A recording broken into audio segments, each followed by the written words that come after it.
Nkejo. Le ko jo. Yen tro mo ba fie ko wa. Te. Oh. Ni mo ba fie ko wa. Nkejo. Aw bojiri lo. Alo musa nan mo. Nyen te man na chuchu na ma alo le ke. Hein? Amega. Hey. Bora. So gbedi. Ngba ba fie ko. Ngba ba gbonye ko. Alo ke ngba musa ya. Mbere. Aula. Imanya bli ba ko mo se mo lo. Okay, so mi na magble. Amega. Ntono benare. So gbedi. Ke ngble no. Yom le sewa. Ntono be tete. So gbedi. Afo. Ngba gbo e mo nu ko. Yen gba le ji oko. Ti ke mi we dro se wa. Esu nene a. Yen gba le ji wo ma ka poko. Esu nene ma mfosi yore. Allo? Mbesu na nene be fi ke mi we se wa esu. Fiat baba eto. Anya mpupu na. Ewo em le gbon. Ye ku ko le fie. Allo na me le poma. Anya ya gbon. Ewo gbon mele. Ewo tutu mu le gbon. Awla. Anwu onye na do ma lo leke. Ngble na o ya lo. Ke nglo sa mo do na o nyore. Ntro te gbele ji bena. So gbeji fie baba eto. Oh, ta atuli de ta ya. Ah, ke ngble o mle se o ma fe ba do lui. Na se ba se bena ni ngba le ji o. Mbe epa jo. Me ke na na la fie. Ba yen to ya. So mi apa ma ma wo mo fe kudolo. Ma wo mo fe kudolo. Kele gbo mle se wa. Ma do ra gbo lo su koko. Me nya nu wa. Ma wo mo fe kudo. Aw de fide vraiment. Nde o ma.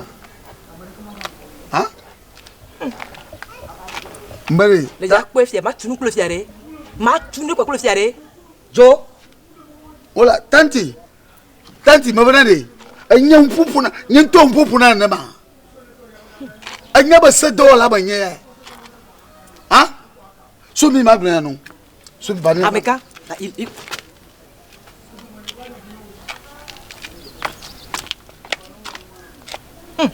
Atiaba anwu nye na dro de dokushi. Agbon ya na yin chosa. Majipi. Egba ha na ga je gomoto o ma. Ayaba nyete wa pa ya na ya. Ekware. Ekware mbesu ngba le jiko esu. Tifia nwisha nwi kana hia majine blena no. Na hia gada makone no. Kwa efa jengoma ma gbambo nga mo no blena na masa. Ma biolo. Ni wale nam gare ni mesona na de pena na wa. Ama ko na de pepe ya. Chéri. Edi nye. Nyeji. Va.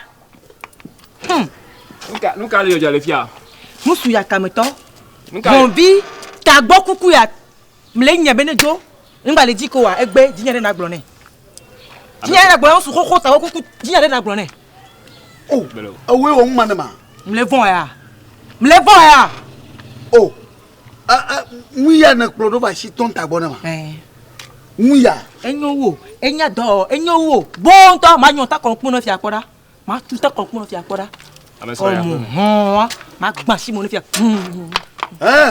Hey. So ni apa mo? Il va pon. Aga gbo jire. Nkejo. Nka ya wa le. Nka ma ya. Ya o mama o. Wala nyiro. Suka ta bi nyamando. Ta gbo la so fi bi nyamama. Yo no abe yibe gale ji o.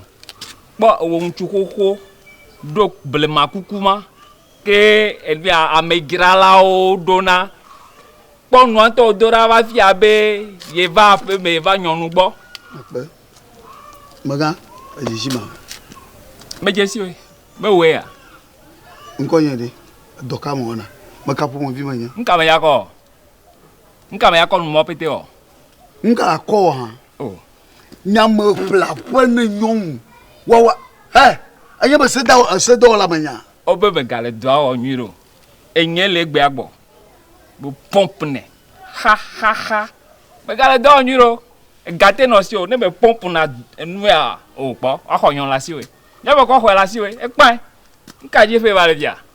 Atendoji wo mo ya abablema to bo so hye ne mfufu na ne ma Away mega. Atendoji wo gamopodi jeyoya mfufu na ne ma Atendoji wo mo lakpa ya ba so hoho de ban kuma ne mfufu na nyene ne ma Atendoji wo tagogron ya ba kongomo to ana mfufu na nyene ne ma Atendoji ne ma Apeto. Ogbona kan Apeto. Obere. Goma Obere. ta ni to afanyi ma yima ngati go Nkola pe aja. Ha? Yakame enyo edanyo lo me nkore agbanle aje. Yakame koko enyo to be yen lo enya agbanle. Me nya se o. Edanyo lo me nkore agbanle aje e fa be ye ma fe. Me ja tron ko aje nye pele ma fe. Nya ma fe. Ese me a. E do e me nya o a ye bele nyon ho la na zanga. E ja zanga. Azaka me ga bom nyo a alime. Alime. E te pompe ne. E te wone. O wone wa. Ye ma. E do la wone. Ano palo me kolo. Yo ano haji no jele microphone ame. Bo me le palo me kolo. Le ka waji hano. Bon chuko ko yara. Zuru le fuma. Na bia yanka. O kolo me kai. Ba o fika to anya. Ah, e ja o jiji gban na mo ya. Oh, na ma bi o nya na tro jengo abia ma. Oh. Nye me le fofon o la. Goma ya pa ma lo. Ele koko dia ma dro dara fire lo. Ma dro a. Cho. Ala peun. Apeun. Ma nya ma yin mfufu na na mo. Ma nya ma yin o mu lakpa ya mfufu na na mo. Gama jeyo ya. Ma nya ma yin mfufu na na mo. Na gama su ashi jegam. Lawyer manya, se dollar manya. N'importe quoi.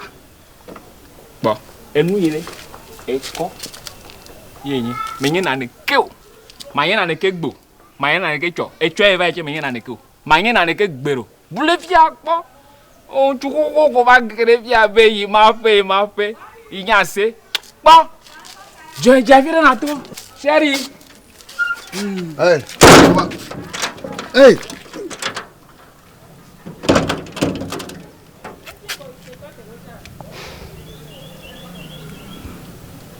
Moving ke amo. Ya kama nke nyen tu ho mo. Ni kpo mi liebe ma bla pene. Ma habla no yiya. Aba ma bla vune. Dara vudaro ba. Ba ma bla tazi no no do ne le togo nyi maji. Ma habla no iya ba ko pakida agboji. Mu shamu ne bia ma mo ona no Young Manulo. Ayafia, no kufia blog about Owi. When we owe a few years, may aglo. A lapoma. We shall we Jimalali, Frisdella Romano, and Lali, Munduli, a galashu Beshagbe, maybe I fish a film of Pronoine, as I do for the shadow Mia Clumina, we shall we meow, but a commercial. We shall we can appear more no. Na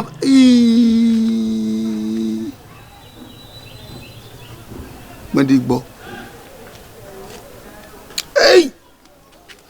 No nya kuku pletonya kuku fonfa va bonye fia. You bia me kan gblonya no nya ka gblo na. Oba mofi to. Ya kamo ho ya kamo. En la. Ye manya. Manya mi na nyon. Manya mi na nyon. When you mean a young,